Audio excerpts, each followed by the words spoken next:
The 75th Sturgis Motorcycle Rally is just about a month away. The death of a 14-year-old boy in a rollover accident still sends shockwaves through Lakota Territory town. Good evening and welcome. I'm Scott Gross. Developing news to pass along to you tonight. At around 3:20 this afternoon, police arrived at 1220 Silverleaf Avenue for a report of a body located on the property. Safe Families is not foster care, and it's not about adopting. It's about being there for someone who's going through a tough time. You came this close to being on Vic's Big Old Fish. Well, I know. I almost had my first big old fish. I wasn't paying attention. Another prescribed burn today in Custer went according to plan. We'll have more information. Scott? Thanks, Helene. When you think of Sturgis, you think of motorcycles, but what drink do you think of? Let's get back to football. You saw all the big hits tonight, but what does that do to the brain long term and for the future of the sport of football? I'm Scott Gross. Your news starts now. And these machines, very easy. Now, these are treadmills right here. This is a treadmill. Okay. It's very user-friendly. You go ahead and press quick start. So let's get another look at the logo here for you in case you missed a little bit earlier. 76 unveiled here during the 75th. I set out to see for myself. I joined James and his daughter Tiffany near the Pactola Reservoir for a little fly fishing experience of my own. Scott Gross, join me this Tuesday in Lakota Territory News at 5:30 as I take the sleep test to determine if I belong under the mask. Bring on Mr. Sandman. Thanks for joining us. Now, a Sheridan mom got quite the scare when she encountered a brown bear on her morning run. Following the latest developments. Now, we'll have more on this a little bit later in the show. We're having a little bit of problems with the video that we're having right now. So coming up, we're going to meet one of the finalists, one of the 4 finalists for the. Since 2007, Lakota Territory News has reported at least 9 children homicides where the mother's boyfriend was the one to blame. Influenza continues its harsh reign in South Dakota. Vicki told me during the break that same scenario happened a year ago. Thank you, Eric. Now, following a day-long hearing that included testimony from 2 victims, a plush monkey named Honey made its way back to Sioux Falls after taking a vacation in Iowa, or at least that's what Honey's 3-year-old owner, Rory, believes. Now, Rory and Honey have been inseparable starting from day one, and the pair have had quite the endeavor together. That is, until the day Honey went missing. It really broke all of our hearts to just see him without his friend, so. And Rory's parents searched for a replacement at Hy-Vee, but the monkey had since been discontinued in nearly every store but one. A floral manager in Iowa City caught wind of the story and spotted a Honey doppelganger. Now, the monkey took a multi-state trip back to Sioux Falls and is now reunited with her lifelong friend. And I said, okay, well, you know, she's on a trip, but she might have a haircut once we found out that she was coming home. And I said, probably a new outfit, but she's coming home soon. He was pretty excited about that. So, and he wanted to throw her a party, he said. Well, he's got one. And the welcome home party was held at the Marion Hy-Vee store. Rory's parents say they couldn't imagine a better way to welcome Honey back from her brief vacation. Now to a different kind of party, South Dakota's largest Super Bowl tailgate party. It kicked off yesterday with a silent auction of NFL jerseys and tickets to the Green Bay Packers home opener. The event, which benefits the American Cancer Society, raised nearly $3,000 to $4,000 more this year than previous years. Multiple former NFL players say the event is special to them because they, along with others, have been touched by cancer. It's just something to be proud of, especially for something like the American Cancer Society. So it's a great privilege for me, and with great pride to do it for the American Cancer Society. It's just nice to see that people come together for something that seems to affect everybody in a way. It means a lot to me. It's become my little pet project to raise money for a good cause. And you know, like everybody's been touched by cancer. So as much money as we can raise to help get rid of that disease is a big thing. And it was unanimous between the 3. They were rooting for Denver so Peyton Manning could go out on top. Ariel Orsuda will have all the highlights in just. Now, what do you want your community to look like, to act like? A community group is posing those questions and others at the second open meeting on race relations tomorrow. Prompted by concerns following a racially tinged incident at a Rapid City hockey game in January, Native American community leaders sponsored a community conversation gathering last month. 90 people shared their ideas, and organizers hope to build on those on Saturday. Not a good weekend to be roasting marshmallows outside. Probably not, but a good weekend to eat them. Well, the last 2 days, waking up in the morning and walking the kids to school, it really had that spring feel, even the smell. The second year in a row, Stevens won the cookie eating contest, but he had a close competitor. You were right there. Yeah. Not much drama today in the NFL draft like we thought there'd be. Sorry, just checking my own team right here. Buffalo Wild Wing hosts 50 to 60 draft parties annually, and they've already hosted 40 this year. I'm here in Denver at Sports Authority Field where the Denver Broncos hold off the Minnesota Vikings. Hey there, everybody. The Pine Ridge girls basketball team ran its record to 5-1 earlier this week. Vic Quick takes a closer look at our Subway Athlete of the Week. There, Callie O'Brien tries to go coast to coast, and her layup, a little short. And so, a big day of college football tomorrow, mainly the Orange Bowl and the Cotton Bowl, which are a part of the 4-team playoff. The winners of those square off in the national championship on January 11th. Get your popcorn ready. So who are you rooting for, Scott? I'm rooting for Michigan State. Let's keep it in the Midwest. Scott? Thanks, Helene. When you think of Sturgis, you think of motorcycles, but what drink do you think of? You got it right. Jack Daniels. I'm joined now by Jeff Barnett. He's a master distiller with Jack Daniels. And so far, your impressions of Sturgis Rally number 75. You know, as I was telling you earlier, my first rally was the 70th, and that was by far the largest one that I had seen. But this year will certainly surpass that. I've been 4 times in 6 years. This is the biggest and best I've seen of Sturgis. Talk a little bit about the promotion you're doing with Indian Motorcycles called Bottles and Throttles Don't Mix.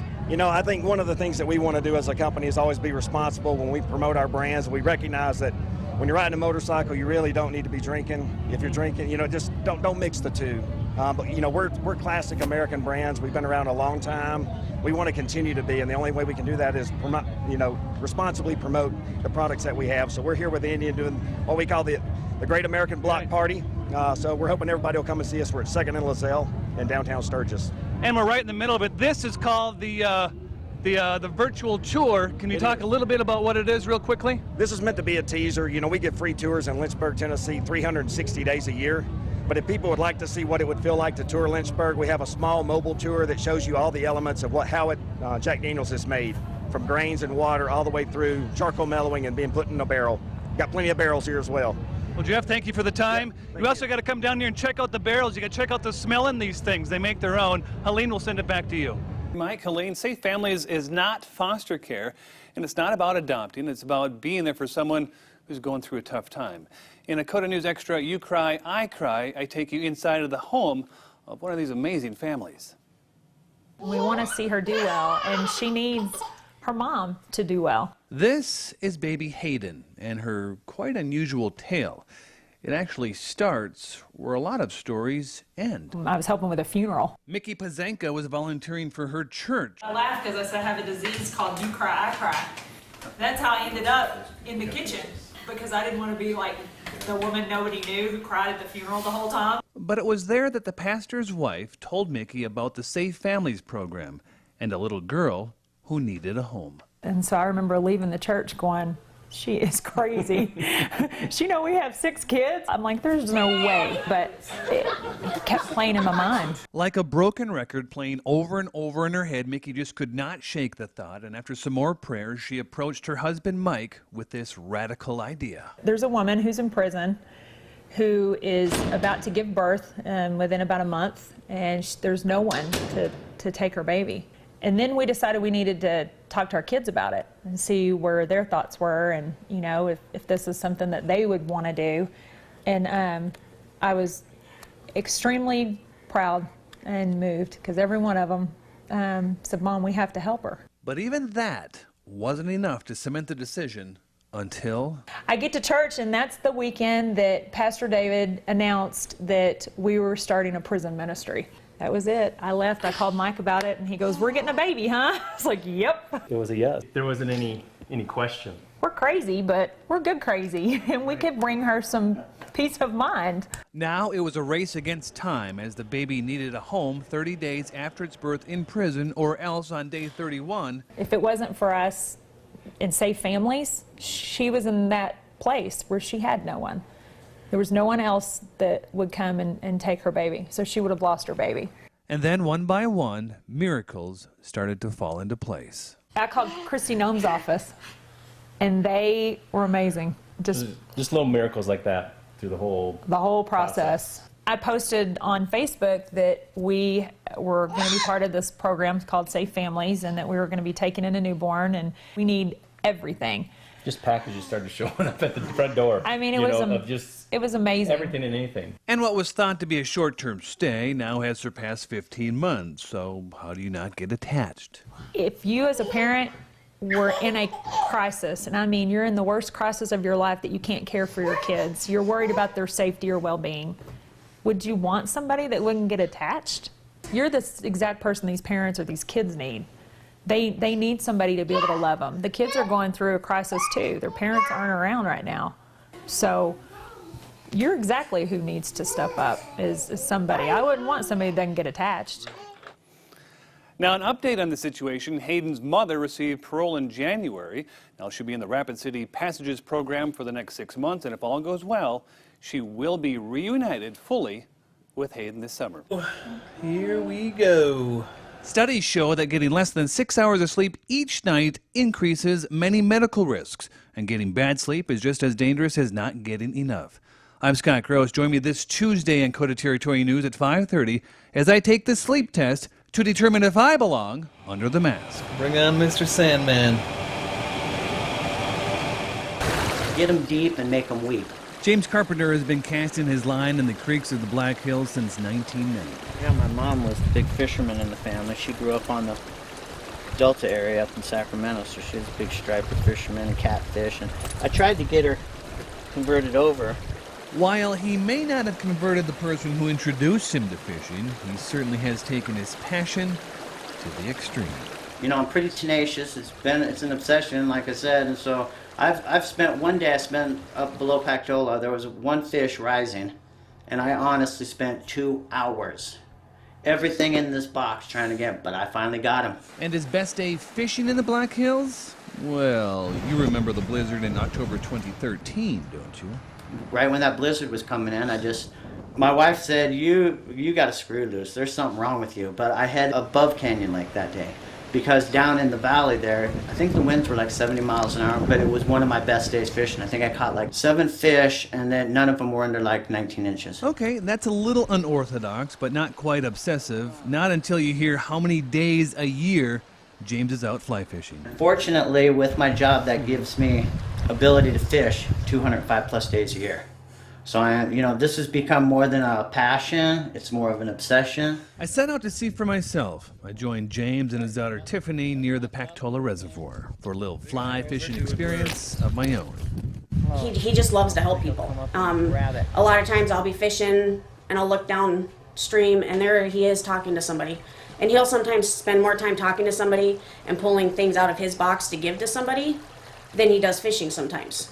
And I think he would be perfectly happy not catching a fish all day, but watching somebody that he helped catch a fish. And that statement couldn't be more evident as the pole was handed to me for my very first cast. Slow down. It's really not bad. Not for Honestly, your first time. If this is your first time casting a fly rod, that was pretty good. I'd be so awesome if fish hit for him. Yeah. I'd be like, yeah! And almost on cue came some rookie luck. You can. Oh, you just had a fish take it. Oh. Just had a fish hit that fly. And my own tale of the one that got away. James Carpenter is the troutman, and he's hooked on fishing. Every fish to me is a trophy, big or small. I love them all. You can find him online, you can ask any questions you'd like, and you can even post your own catch of the day. Black Hills Gold right there. Ready? Break. Go, boys. No real concerns. They put safety first. Bigger than ever and expanding, the Black Hills Youth Football League, now near the completion of its 7th year, offers everything the big boys have, except for maybe a few more stoppages. Bathroom? There's no goal. The league helps develop kids in 1st through 8th grade, and anybody can play, and that includes girls who have a taste for the gridiron. Whether it be as a cheerleader on the sidelines or playing the game itself, much like Stephanie Kinsala's daughter, Chloe. Chloe is doing great so far with the football league. I think she hangs right in there with the boys. She's physical, she's aggressive, she's smart. Safety is a priority in the league, and it's taken very seriously, starting way before the season kicks off with proper equipment fitting sessions and summer camps now put on with the help of the NFL's Heads Up program and local high school teams. Getting the proper training for the coaches on the right way to tackle, the right way to recognize if they do see a concussion, and what to do if you think that one of the players might have a concussion. There's protocol and training for the coaches to keep it as safe and safe as possible for the kids, because that's the most important thing, is to keep it safe for the kids. So for the most part, in this league, any safety concerns worried parents may have been kicked to the back of their minds. Well, I think any sport has a risk factor, and being active in general has a risk factor. And so I think just learning the sport, watching other players play well, your kid's going to be fine. So there's no reason to punt when it comes to safety in the Black Hills Youth Football League. No real concerns. Putting children first. Scott Gross, Coda Territory News. 1, 2,